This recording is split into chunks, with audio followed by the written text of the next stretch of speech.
पत्रकार को कुचलने की कोशिश सिर्फ सवाल पूछने के लिए। देखिए, पत्रकारों की जो स्वतंत्रता है, इस लोकतंत्र की खूबसूरती है। महाराष्ट्र में हो या कहीं भी हो, अगर किसी भी पत्रकार के साथ इस प्रकार की उनकी स्वतंत्रता को छीनने की कोशिश कोई भी कर रहा हो तो यह लोकतंत्र की बदनामी भी है और ऐसी घटना नहीं होनी चाहिए। मैं इस घटना की कड़ी निंदा करता हूं और मैं इस घटना पर हृदय से दुख व्यक्त करता हूं। लोकतंत्र में जो सिर्फ दुख व्यक्त करना काफी नहीं होगा सर। भारत के सबसे बड़े पत्रकारों में शुमार हैं अर्नब गोस्वामी, और उनके साथ जो कुछ हो रहा है सर, इस पर क्या कार्रवाई? क्योंकि देखिए राज्य सरकार किस तरह से अपने पावर का दुरुपयोग कर रही है सर। नहीं, बिल्कुल ऐसा नहीं होना चाहिए। और यह जो विषय है, आप तो जानते ही हैं कि जिस प्रकार की सूचनाएं आई होगी और वहां जिस प्रकार से आप सूचना किए होंगे तो वहां कोई एफआईआर हुआ होगा, फिर उसकी सारी प्रक्रियाएं होती है। उसके तहत निश्चित रूप से उस पर कार्रवाई होनी चाहिए। नित्यानंद जी, आप गृह राज्य मंत्री हैं। नित्यानंद जी, ये कानून का सरासर मजाक उड़ाया जा रहा है, आप क्या कार्रवाई करेंगे? नित्यानंद जी, मैं आपसे पूछ रही हूं। नहीं, हम उसको देखते हैं। एक बार राज्य सरकार से वहां से बात होती, इस प्रकार की राज्य सरकार के साथ पत्रकारों के साथ दुर्व्यवहार नहीं होना चाहिए। उसको ऐसा संदेश जरूर जाएगा। आप निश्चिंत रहें, हम लोग देख रहे हैं। जरूर आप जानते हैं कि अपने इस फेडरल सिस्टम में राज्य के अंदर जो यह आती है व्यवस्था, लेकिन हम इस पे जरूर कुछ हम ख्याल करेंगे, उनको संदेश देंगे कि पत्रकारों के साथ ऐसा दुर्व्यवहार ना हो। उनके लोकतंत्र में जो उनको अधिकार है उसको छीनने का राज्य सरकार प्रयास नहीं करे, महाराष्ट्र सरकार नहीं करे। नित्यानंद जी, अर्नब गोस्वामी देश के बड़े सम्मानित पत्रकार हैं, मीडिया सबसे बड़े मीडिया नेटवर्क जो देश में है उसके एडिटर इन चीफ हैं। अगर उनके साथ ऐसा व्यवहार देश में होगा, सर मैं बस एक चीज कहना चाहती हूँ, अगर उनके साथ ये व्यवहार हो सकता है तो कोई व्यक्ति सुरक्षित महसूस नहीं करेगा। नित्यानंद जी, ये आपके ऊपर चुनौती है कि आप क्या एक्शन लेते हैं।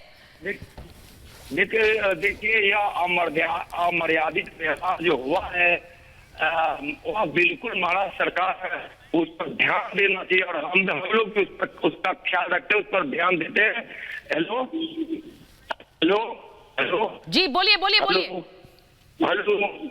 हेलो जी, नित्यानंद जी की लगता है आवाज नहीं आ रही है, लेकिन जाने माने वकील महेश जेठमलानी इस वक्त हमारे साथ फोन लाइन पर है।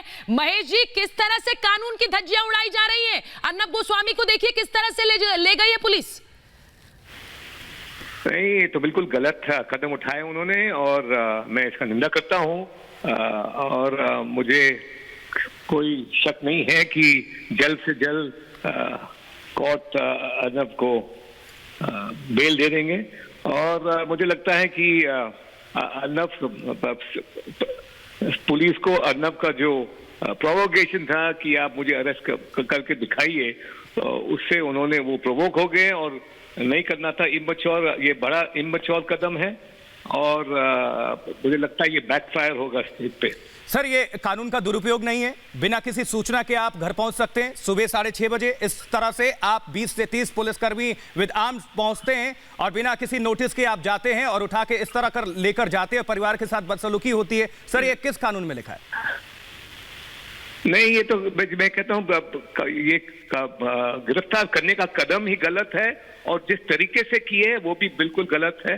और ये मुझे अभी तो सिर्फ कोर्ट के से रिलीफ मिलेगा और लीगल टीम से नहीं मिलने दिया गया सर, लीगल टीम से भी नहीं मिलने दिया गया जेठमलानी जी। सॉरी, क्या मैं सवाल नहीं सुना। मिलने नहीं दिया गया लीगल टीम से। हाँ, ये अभी मैं क्या कहूँ, ये सब बिल्कुल गलत है और ये केस ऑफ स्टेट एरोगेंस की बात हो गई है। से ज्यादा प्रोवोक हो गए कि अर्नब जी हमें धमकी दे रहा है, आप क्यों नहीं मुझे अरेस्ट कर रहे हैं। तो स्टेट की ईगो की बात हो गई है। वो ये एक मैच्योर कदम नहीं है, ये एक इसके पीछे ईगो की बात है। जी, अच्छा जेठमलानी साहब, आपसे एक सवाल पूछना चाहता हूं कि कॉन्स्टिट्यूशन ऑफ इंडिया जो भारत का संविधान है वो फ्रीडम ऑफ स्पीच डिफेंड करता है, एनश्राइंड है कॉन्स्टिट्यूशन में। कॉन्स्टिट्यूशन के कौन से भाग का, कौन से आर्टिकल का वायलेशन है, कौन से आर्टिकल का कॉन्स्टिट्यूशन ऑफ इंडिया का वायलेशन है जिस तरीके से अर्नब गोस्वामी को ले जाया जाएगा?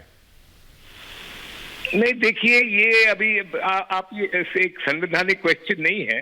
ये आपको ये स्थापित करना पड़ेगा कोर्ट में कि ये एक मैलिफाइड एक्शन है, कि इन्होंने कानून का दुरुपयोग किया है, क्योंकि उनको जांच करने का तो हक है, पुलिस को जांच करने का हक है। और जहां तक मुझे सूचना है, ये जो एक पुराना केस अबेटमेंट सुसाइड जो बंद किया गया था, उसको रीओपन करते हैं। अभी उनको रीओपन करने का हक है पुलिस को, लेकिन ऐसे मामले में गिरफ्तार करना जिसमें एक बार पुलिस की राय जाहिर है और कोर्ट में उन्होंने बंद किया है केस, ऐसे केस में उनको गिरफ्तार करना ये बिल्कुल गलत मैलिफाइड स्टेप। महेश जी मैं यही पूछना चाह रही थी, आप हमारे दर्शकों को थोड़ा बताइए कि एक ऐसा केस जिसमें क्लोजर रिपोर्ट दाखिल हो चुकी थी बहुत पहले, उस केस को फिर से खोलना और उसमें अर्नब गोस्वामी को इस तरह से ले जाना, ये कितना गलत है? मैं फिर से दोहरा रहा हूं कि खोलना, यदि उनको नया सबूत है तो खोलना उनका हक है, लेकिन गिरफ्तार करना और खास इस स्तर पे फिर मालूम होता है कि ये सिर्फ एक बदला का कदम था और कुछ नहीं।